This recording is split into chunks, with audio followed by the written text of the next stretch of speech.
mean by the same and how microscopically you're looking at it. Yeah, I mean, when you talk about the number of hydrogen molecules in a snowflake, and you're talking about a number approaching Avogadro's number, which is like 10 to the 23rd, so 10 with 23 zeros after it. So there are, for want of a better word, a bazillion water molecules in a snowflake. And they will come together not imperfectly, so you're not forming a perfect crystal like you would have in like a perfect ice crystal. Yeah. So the imperfections are going to introduce, and the imperfections are random, so you're going to get unique snowflakes because of the imperfections in the crystal itself. Great question, Liz. Thank you for that. Much appreciated. John has asked, has made a comment, water is naturally alcoholic. After all, it's 1 part oxygen and 2 parts hydrogen. Good on you, John. Thank you. I've got a couple of people begging to differ about water divining. Someone says, Craig says, I lived on a farm and using a bit of wire between 2 windmills, there certainly was movement in the wire. That's from Soft Dog. And I'm water divining as a surveyor. It was handed down to me to use 2 90-degree angle pieces of coat hanger. Wire with a third length sitting in hand vertically and approximately 2/3 of the length sitting horizontally. When attempting to locate underground water supply, the divining rods will come together. So look, there's a couple of people wanting to say that they think water divining works. Stuart's called us on the road. G'day, Stuart. G'day, guys. Just a question. We used to call water at our house bihydrogen monoxide, but anyway. What do you call it? Bihydrogen monoxide. Bihydrogen monoxide. Does that mean anything to you, Bill?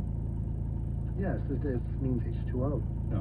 Okay. Well, you live in like a household of chemists or something, Stuart? No, it's just to get the kids interested in chemistry. Good on you.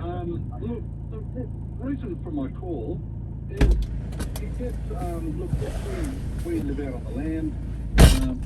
We'll have a glass outside and it rains, and you collect the rain that goes in that glass, and so that's basically pure water. It's got a lovely sweet taste in it. Why is it sweet? Bill, can you answer that?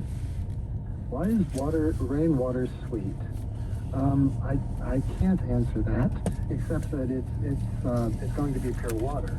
So pure water has a natural sweet taste, but it's how it interacts with your taste buds, really. So what you're detecting, you're using your tongue as a detector, and it's binding to the sweet receptors on your tongue. So I don't know exactly why it does that, but I agree with you, it does. I mean, pure water has this slightly sweet taste to it. Now sometimes, the taste of water is related to the pH as well. So if the pH is low, water will taste a little bit sour, kind of tart. If it's kind of maybe metallic even, a higher pH makes it kind of slippery and might taste a little bit like baking soda. Yeah, I know that. Yeah, because look, we collect water for drinking, and we find that the water that we have out on our farm is so much nicer than the stuff we get in town. And yeah, I think we're very privileged to live in Australia here. We've got some of the, I think we've got some of the best water that's not as polluted, I don't think, having lived overseas for a little while. Yeah, I'm with you, Stuart. I had that same experience. I think I think Bill, you're in the United States at the moment, aren't you? And how does Australia's drinking water compare with the water in the States, where you are? Oh, it is so much better. I love Australian water. It's really, really good. Although in Colorado, which is where I am at the moment, there are these clear mountain springs that are, so you have snow runoff that gets filtered through the stone of the Rocky Mountains, and it's really quite nice. But that's not what comes out of the tap. What you get out of the tap has been so over processed and with chemicals added and things like that.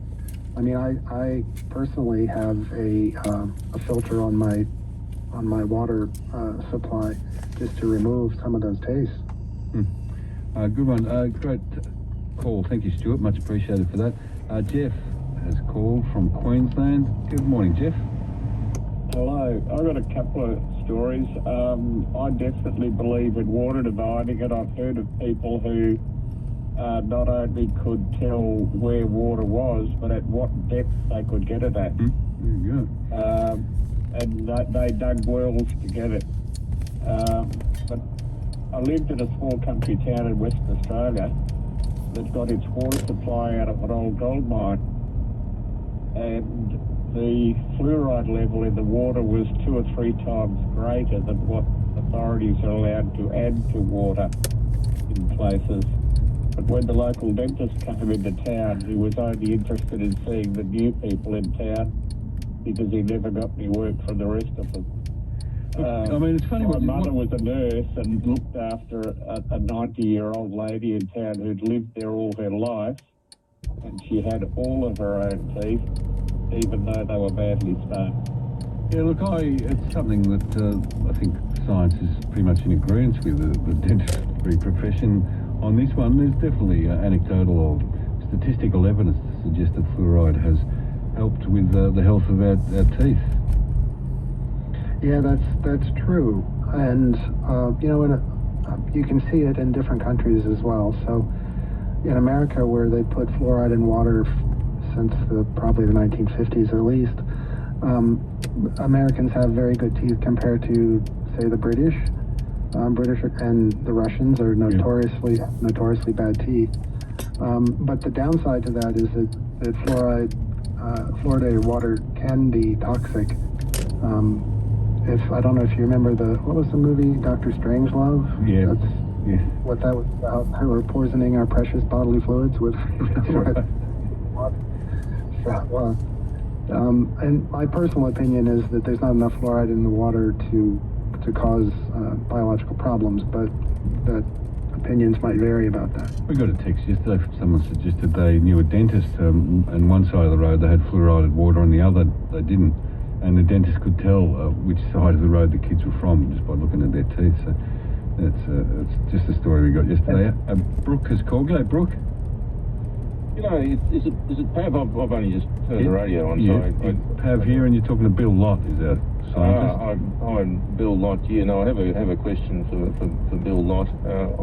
I've had a fascination with water for a long time, and I'm curious about one particular thing, and that is the specific heat of water. Like the local rocks here are about have a density of about 2.5 tons per cubic metre. Water is obviously about 1 ton per cubic metre. Due to the fact that water has a specific heat that's 5 times the specific heat of the local rocks, it can actually store about twice as much heat. What is it about water that gives it such a high specific heat? Right. Okay. Here's the deal. When you have liquid water, you have water molecules that are whizzing around. They're translationally moving throughout the liquid water. Now, water interacts with itself via hydrogen bonds, they're not actual chemical bonds. We refer to them as bonds because they're very, very strong electrostatic interaction. It's about as strong as an interaction as you can get without having a covalent bond. So when you for those who don't know, the specific heat of the substance is the amount of energy required to raise the temperature of 1 ml of water 1 degree centigrade. So whenever you raise the temperature of liquid water, the molecules move faster. And in order to do that, they have to overcome this natural attraction to each other that they have. And so it takes more heat to raise 1 milliliter of water 1 degree C than it does other liquids that don't have this strong hydrogen bonding interaction. Look, does that make sense to you? I think Brooke's gone. Look, no, he's not. He's still there. Brooke, does that make sense to you? Yeah, plenty of solids that don't have very particularly high specific heat. Oh, I mean, they can be quite dense, but they they still don't store anywhere near as much. Heated water, yeah. Look, and in fact, mean- I've got a text here just on that to say why is bore water particularly hot? What makes bore water hot? Bernie wants to know. What makes bore water hot? Yeah, hot bore water. The ground. What do we get out of the ground? Is at a higher Is hot. temperature. Oh, I don't know the answer to that question unless there's geothermal activity or if it's cold outside. You know, when you drill a hole into the ground, the temperature is very steady. I can't remember what the temperature is, but you don't have to go very deep, maybe 20 feet into the ground. And this is one reason why people live in not basements, but underground in certain areas in both extreme heat and extreme cold, because as you go down about 20 feet or so, the temperature is constant. So if you're pulling bore water up during the dead of winter, it's going to be warm. Other than geothermal or that, I'm not sure why bore water would be any warmer than anything else. We've only got a few minutes left. We've got to get to our next guest, Martin George, to talk about astronomy. I just wanted to say, just quickly, Soft Dog, a couple of people ask why can't we use water for fuel? We can't because it doesn't oxidize very well, and that's, again, it's something I would need a chalkboard to explain. Yeah. But in order to use it for fuel, you have to be able to oxidize it.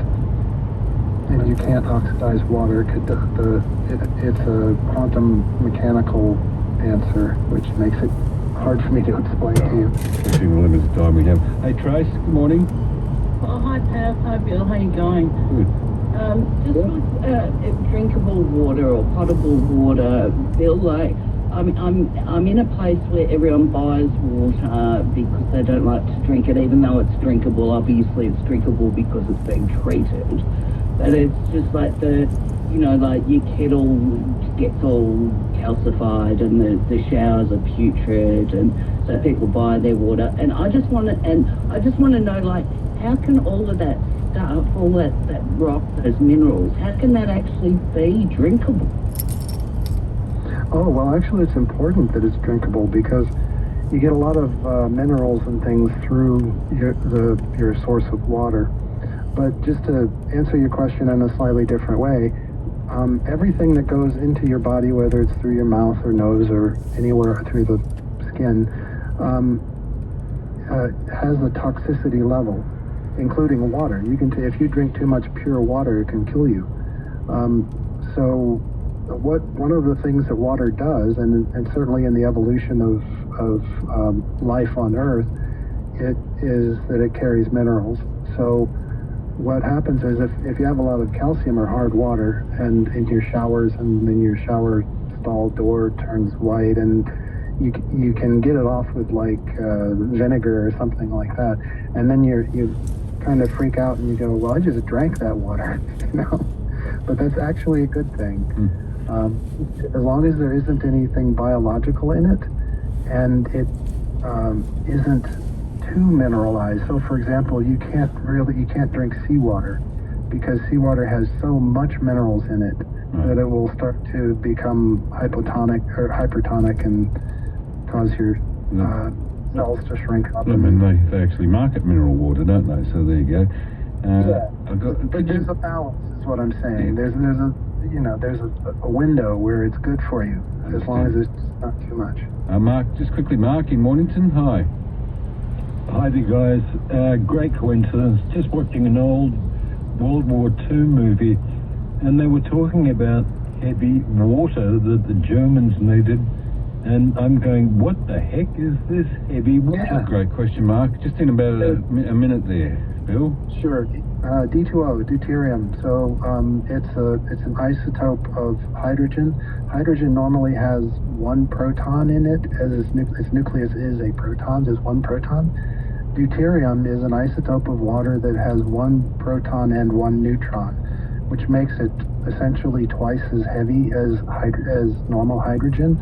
So what they're talking about for heavy water, D2O, is two deuteriums and an oxygen, which makes it heavy. and that's used for mostly development of nuclear weapons and things like that.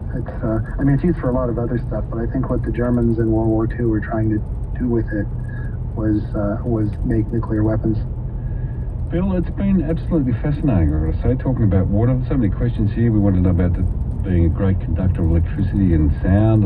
Also, someone would ask about the temperature inversion of water in a lake. We're just not going to be able to answer all the questions. There's still got a lot of people on the phone who want to chat with us, Bill. So Great question. we might have Maybe to we'll do it again. Yeah, we might have to just do that, mate. Hey, look, travel well. Good to talk to you, mate. We'll speak again I soon. know. Good to talk to you too, Pav. Bill Lott, Professor of Chemistry and Physics. ABC Country is Australia's home of country music. Are convinced you're stolen? I am. Well, why didn't you report this earlier? As soon as you were certain of what had happened. I discussed it with John, and of course, David Farrow was made aware of the facts. Oh? Mr. Farrow made no mention of this to me. I think he was making inquiries of his own. He said he wanted to handle the matter in his own way. What exactly did happen, Doctor? Very simply, Julia was in my office when I was preparing to go overseas before the murder. I had dozens of different bottles of tablets on my desk. I was going to use them during my lectures. One bottle contained 50 tablets of the variety found in Mrs. Carradine's drink. Julia accidentally knocked over that bottle. We began to discuss the tablets. I said in conversation that 10 of the tablets would induce a deep coma, whereas a dose of 11 or more would be fatal. I was called away for a moment, then later overseas, that particular bottle broke open. I counted the tablets inside. I found 10 were missing. When I read the newspapers covering the trial, I realized that possibly the 10 missing tablets had been stolen deliberately for the purpose of drugging Mrs. Carradine. And Julia Winslow was the only person who could have stolen those tablets? Yes, she was the only one who had the opportunity. At all other times, the tablets were either locked in my safe or sealed in a package. When you came to the conclusion that Julia Winslow had stolen the tablets, what did you do? I'd only just returned from overseas. I contacted John Carradine immediately. I told him what I suspected, and of course he was involved in the hit-run accident. So you waited until he regained consciousness? Yes, he'd asked me to say nothing, so while he was in that coma, I did as he'd requested. And then he regained consciousness and told me to contact David Farrow at once. Why? On the morning of the hit-run accident, John had talked to Garth Stilson. Stilson, in fact, had called at the hospital to see John. Now, what was said at that meeting, do you know? John apparently told Stilson about Julia, and Stilson admitted to John that he'd seen the tablets in Julia's possession, which of course meant that Stilson also had access to them. Now, I suppose it occurred to Stilson that he too was implicated. Yes, John told me that Stilson denied any involvement in the murder. And then Dr. Carradine was hit by that car on his way to the court. Within minutes of having spoken to Stilson? Yes. Did you know, Dr. Charteris, that Stilson has disappeared? No, I didn't.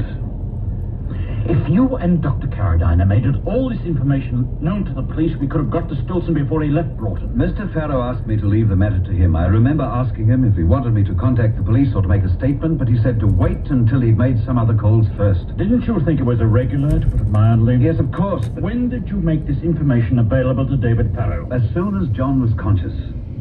As it happened, that was the morning Kate Winslow was acquitted. Mr. Farrow came round to see me at the hospital as soon as he'd left the court. Yes, Kate Winslow. You know, of course, that she is now the second Mrs. Carradine. Yes, as a matter of fact, I was their best man at the wedding. I see. How long have you known Dr. Carradine? For many years. He's a friend? Yes. And you didn't see anything unusual in the fact that he married Kate Winslow so, quickly and quietly? Not at all. Presumably, you also knew the first Mrs. Carradine, Doctor. Yes. Would you say that Dr. Carradine had been devoted to her? Yes.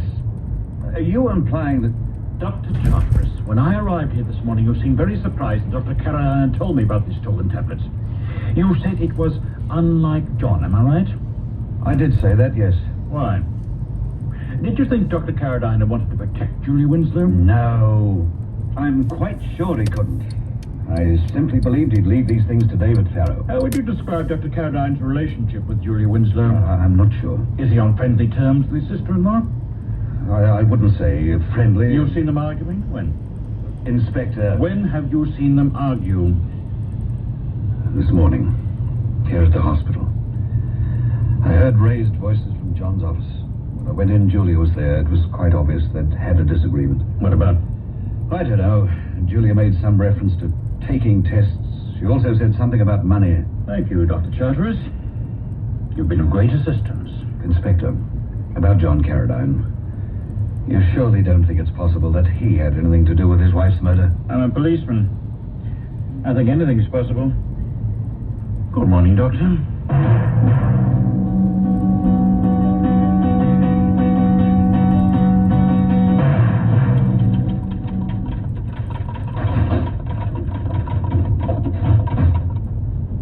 Yes, sir. Good afternoon. This is Mr. David Farrow's office, isn't it? Yes. I was wondering if I could see Mr. Farrow. I won't keep him long. My name's Russell, Charles Russell. Oh, I'm sorry, Mr. Russell, but Mr. Farrow's away on holidays. He's not in Broughton. No, he's interstate. I see. Well, in that case, I'll leave it. Oh, can I help you? I'm his secretary. No, thank you. It'll be all right. It's not that important. When will Mr. Farrow be back, do you think? Oh, I'm sorry, I'm not sure. Would you like me to take a message? No, thanks just the same. I'll contact him again, some other time.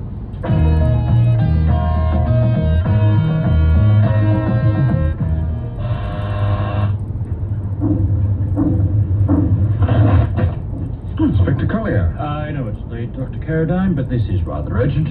Well, come in. I'm expecting my wife to be back any time now. Well, this shouldn't take too long, Doctor. Oh, sit down. Would you like a drink? No, thank you, Doctor. You help yourself. Well, can wait. Oh, you've seen Dr. Charteris? Yes, we had a most interesting talk. I warned you that what he'd say mightn't prove to be conclusive. Well, let's look at it this way, Dr. Carradine. What Dr. Charteris said has filled in quite a few blanks. Oh, Inspector, do you consider it possible that Julia murdered Eleanor? That's a leading question, Doctor. Aren't you overlooking Garth Wilson? Well, they both had the opportunity. They both had access to those tablets.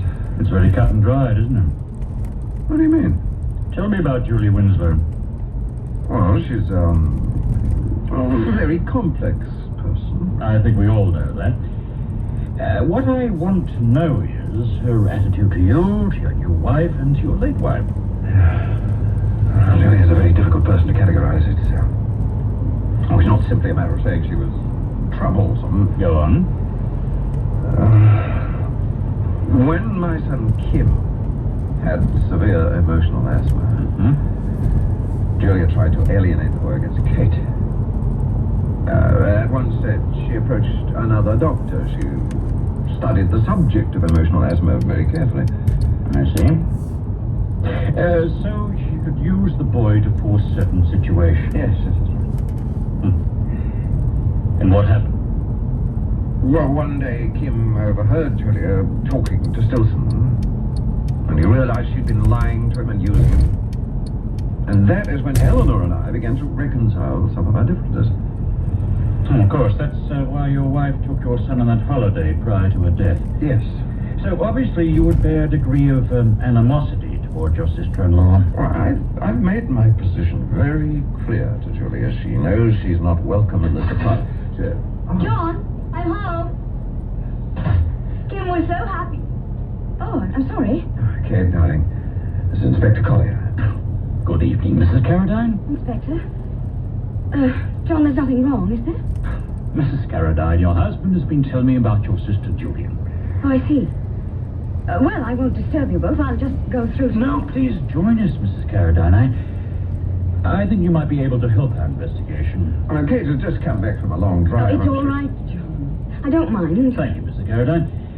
Now, Doctor, there's one other matter which you could possibly clarify for me. Dr. Charteris told me you'd had a visit from Julia at the hospital this morning. Yes. Julia came to see you. What did she want? Oh, darling, it wasn't important. On the contrary, Doctor. I think it might have been extremely important. I understand you and your sister-in-law were, arguing in your office? She had one or two problems. But nevertheless, you were arguing with them. Yes. Dr. Charteris said that Julie had made a comment about having some tests. To what was she referring, Doctor? Well, months ago, she had some migraine headaches. I recommended that she come to the hospital so we could conduct some tests, begin some treatment. And?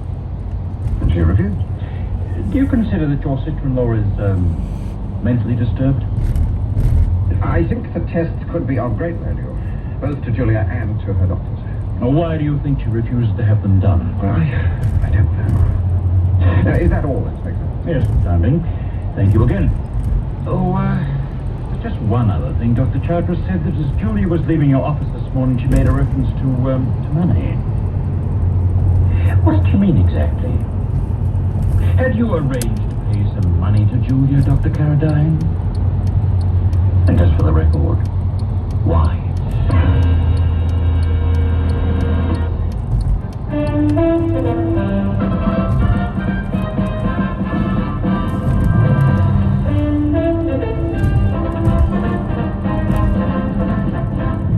What had Julia wanted from John? Why had she demanded money from him? And then suddenly I remembered. This wouldn't be the first time she'd blackmailed him.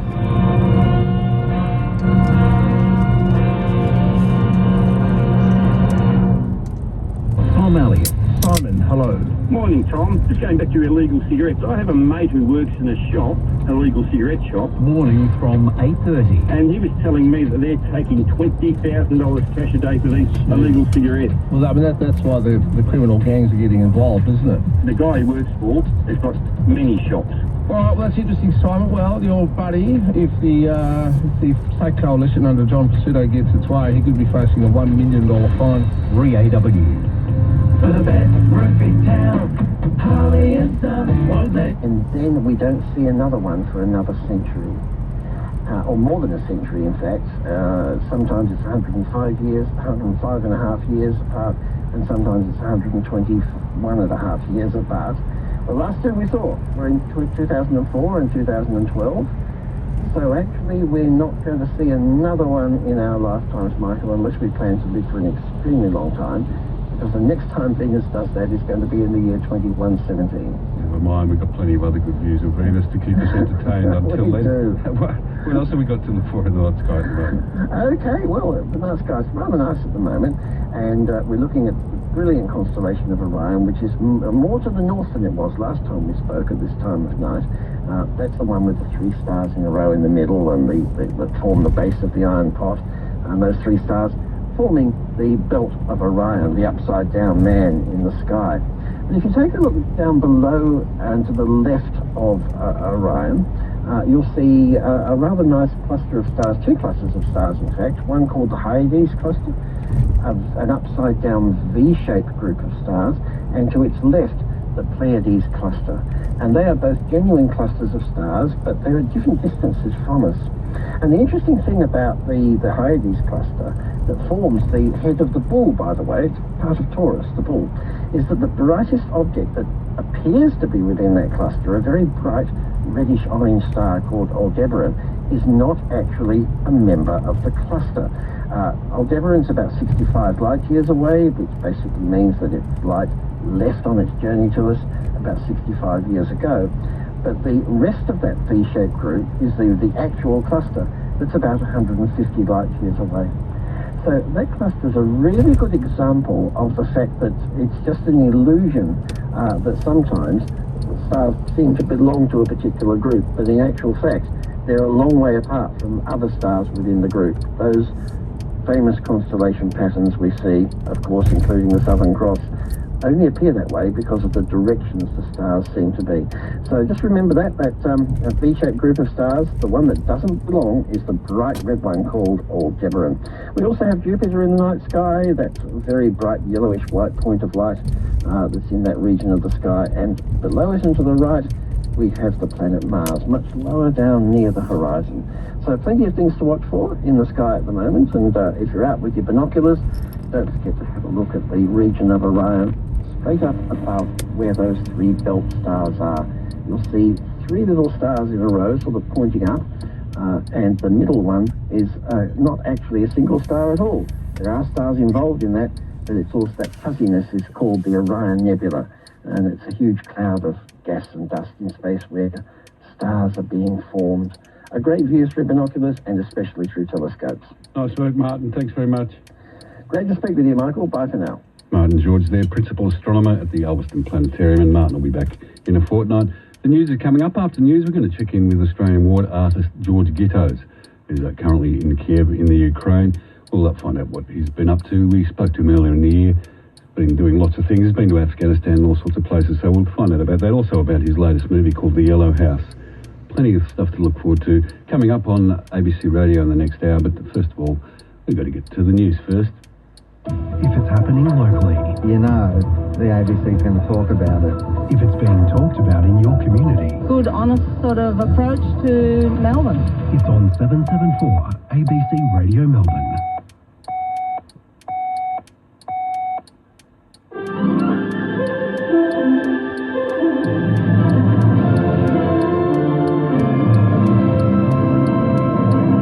ABC News with David Rowlands. The UN Children's Agency, UNICEF, says if the UN Palestinian Refugee Agency is unable to operate, it's likely the humanitarian system in Gaza will collapse. The warning comes after Israel's parliament passed laws that ban UNRWA from operating on Israeli soil, raising concerns about the agency's ability to provide relief in Gaza amid the ongoing war. Other UN agencies have described UNRWA's work as indispensable. UNICEF spokesperson James Elder says if UNRWA can't operate, UNICEF would become effectively unable to distribute life-saving supplies.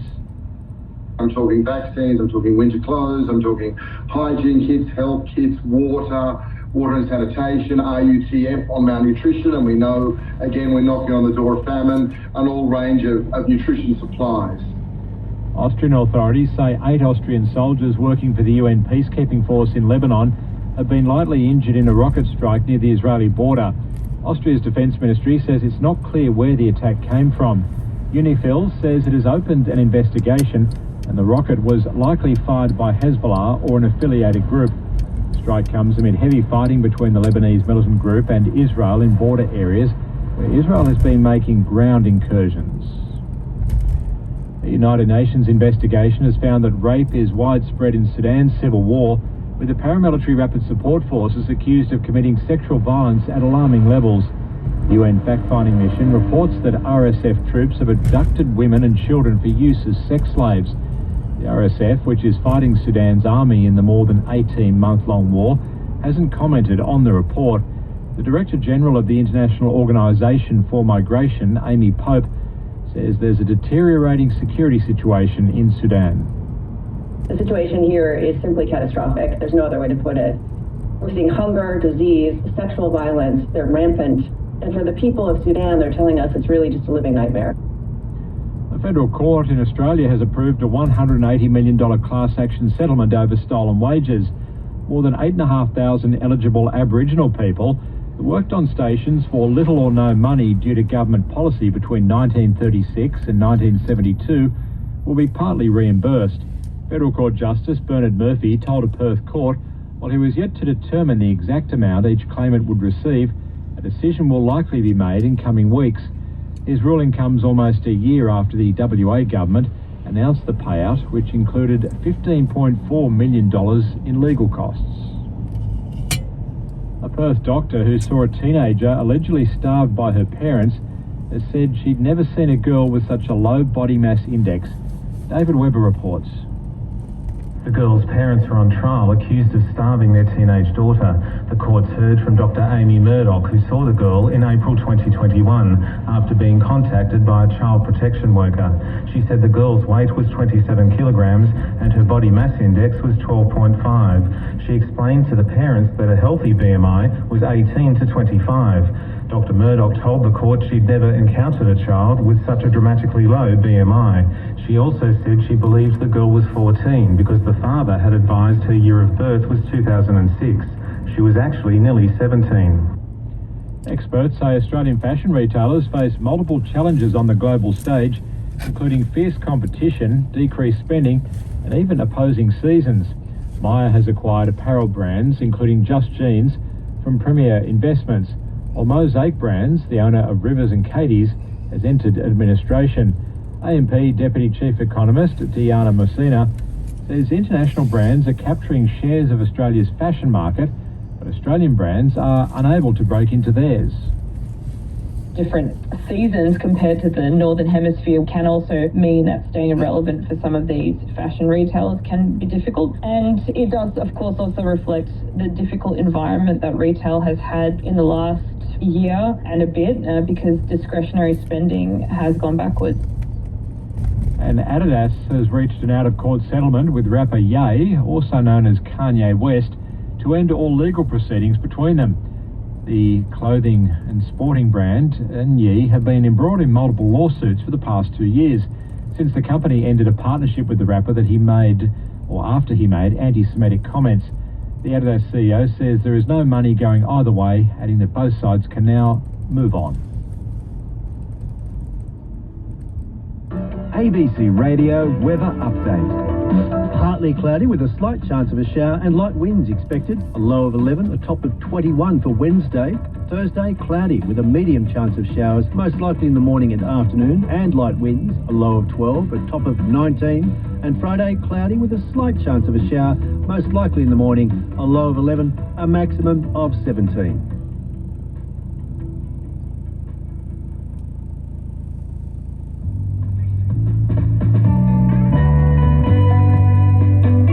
ABC Radio. You're with Michael Pavlich.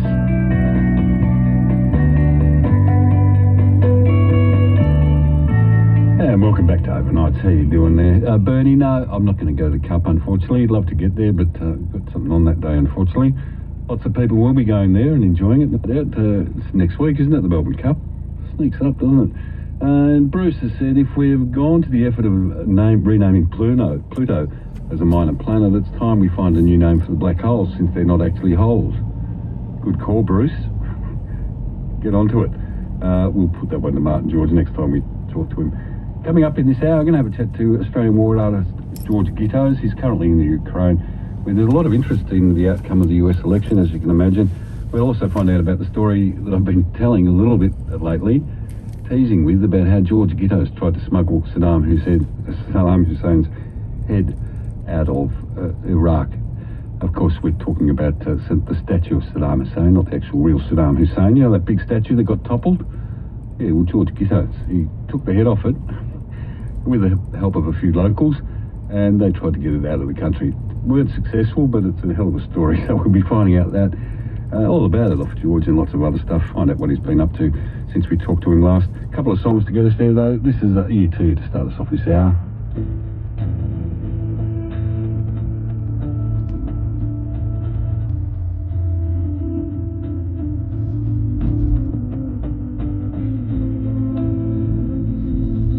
His regular time slot, but he's got today off. He just had something else he had to attend to. So it's good to have you on board. It's 7 after 1 in Perth. It's 23 to 4 in Adelaide, and it's 7 after 4 in Melbourne. And we're taking your calls. Anything you want to chat about for the remaining hour and a half of the program this morning, 133693 or 133882. Anything that's on your mind. When I'm hosting a show, it's genuine open line in its purest form, because all we ask when you call is your name and suburb, and then we pop you to air. There's no filtering of calls. You can ring about whatever is on your mind. Just because I don't bring it up, it doesn't mean you can't. So give us a call and jump in the line, and we'll get to you as soon as we can. Julian has called from Armidale. Hello, Julian. Good morning, Simon. Condolences to the parents and families at my old school yesterday in Hawthorne. Oh, yes. Yes. It's a... Gone. Terrible tragedy. Terrible tragedy. Look, I'm a former student of that school, and our residents of Park, formerly of Parkin Street, which is not far away, also we offer our condolences, okay? Well, that's lovely of you, Julian, and I'm sure that's appreciated for those who have anything to do with the school and the terrible events that unfolded. Which will be 100 next year. Is that right? Yeah.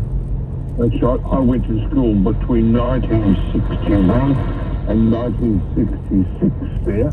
We were aligned to the Hawthorne Football Club. Yes. We used to get the former players of the 60s grand final '61, which we beat Hawke, beat Footscray, which was playing coach was Ted Whitten in the day. Ian Law and all those sort of players, Brendan Edwards, all those legends of Hawthorn that played in the '61 grand final, because Auburn South always was aligned to Hawthorn Football Club. Yeah, that's nice. I do love it when those sorts of things happen, and when champions come to a school, it's amazing the impact they can have on the kids there. That's right. We all lived at Parkin Street. We have fond memories of the old Toorak Skyline Drive-In. It was one of the early drive-ins to open in Melbourne in 1955, and that was there for years and years. It's now occupied by the Coles store. The whole area has totally changed. I mean, yes. Well, remember those big old gasometers? They've all gone. Yes, they have too. Yes, and yeah, the big Coles building is on that site, as you say. Yes, where the drive-in was. The brick works that were down the road to Wonga Place, long gone, and that school that was next door was a quarry, and there was a milk bar, and I do have memories of Mr. Whippy upsetting the school staff because we had to go out on the road to Mr. Whippy when he used to play Greensleeves. They're wonderful memories. Other memories we have, would you believe we saw Uncle Norman Swain, yes. He came near the school at the petrol station, and we all got his autograph. In those days, they used to give out free football cards to the kids. They don't do that anymore. Yeah. Where would they get the football cards from? The petrol stations kept them. They're worth a lot of money today. Yeah, oh, they are. Yes, they're collectible things. Those old footy cards. Yes. I can remember in 1962 we heard a big fire trucks, number of fire trucks going down, and that Toorak drive-in was on fire at an afternoon and a hot day of 1962. There was a big fire which destroyed the food server area, the kitchen area, the dining area, and the projection room at the Toorak drive-in. Oh, build-up of fat from the hamburgers, was it? Yes, it certainly did. I remember seeing Mad Max there many years ago, and it was a big drive-in. Do you remember going there? No, I never went to that one. Because I was a Lilydale boy, which is further out east for those who aren't in Victoria, and so our local was the Croydon Twin Drive-In Cinema, which is where Village Cinemas got their name from, because it was that drive-in was at Croydon Village. Yes, and well, for those in some of the area might remember the Regent Theatre in Gardner, the Hoyts Theatre that used to be opposite the church. That church in Gardner is all that's left of old Gardner. Apparently it came from a church in Carlton, and it came on horse and cart in the early 20s, and has a very long history. St Andrew's Church in Gardner. Now Gardner's not the same anymore. The freeway destroyed the area.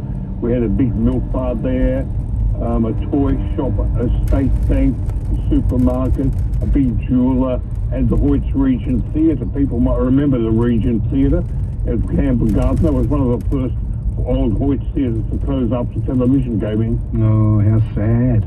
Now I've got a theatre question for you, Julian. If I can help. So on the radio the other night, on Sunday night, I do a show for Melbourne listeners with Philip Brady, the legendary old quiz show host, and Kevin Trask comes in and does a segment called The Time Tunnel. And Philip said that Ernie Sigley appeared in Sugar Babies, the stage show. And Kevin said that he wasn't aware that was the fact. He said he couldn't find any record of it happening. Well, I saw it. Yeah. The Sugar Baby, he played on the Gold Coast. He did he? Yes. He didn't play it in the original production. The production I saw it was in New York, was the original production with Mickey Rooney and Ann Miller. Yes, okay. Now, Mickey Rooney did not do it in Australia. It was an American star called Eddie Bracken. Right. Well, I heard that Ernie was opposite Rhonda Birchmore. On the Gold Coast, not in Melbourne. Yeah, on the Gold Coast, and he took over from Gary McDonald. Would that be right, do you think? Could be right. Gary McDonald was playing Australian comedian Roy Reen Moe. Right, okay, yeah. And it will be 70 years, by the way, next month, in the next 3 weeks or so, since Mo died. Mo McCackey, what a legend he was. You want me to do his Did you ever meet Fred Parsons, who wrote for Mo? I did. I don't know if I actually met him face to face. I may have, but I certainly spoke to him many years ago when I was producing Remember When. Have you got his book? A Man Called Mo by Fred Parsons?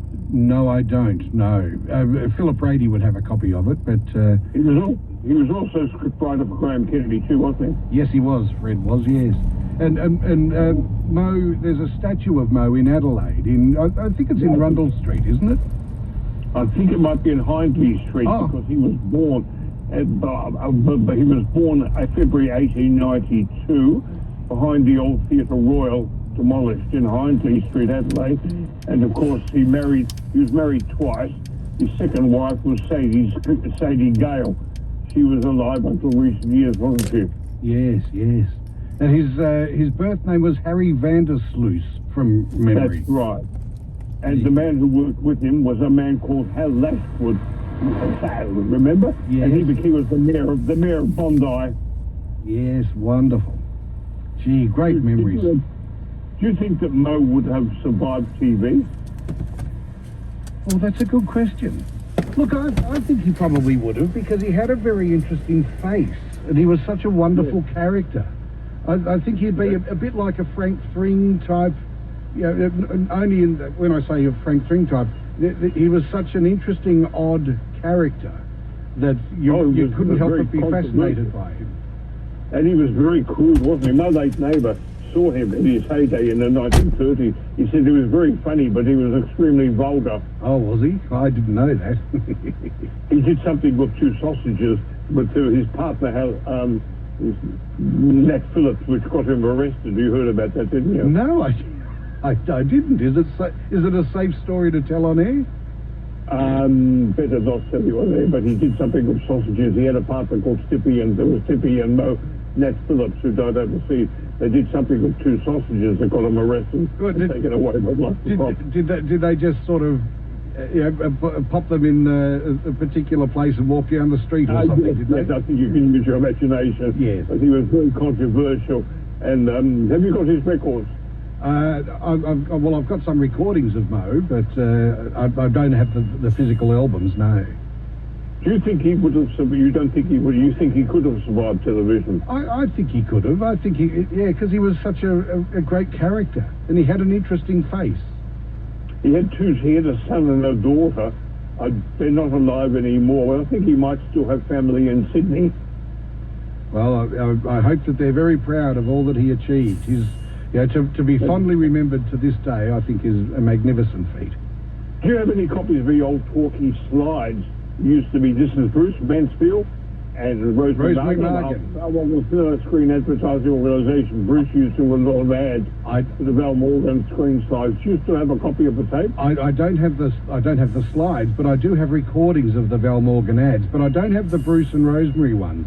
I've got older ones than that go back to, I think Tony Charlton might have done some, and I can't think who the other announcers were. But I do have some recordings.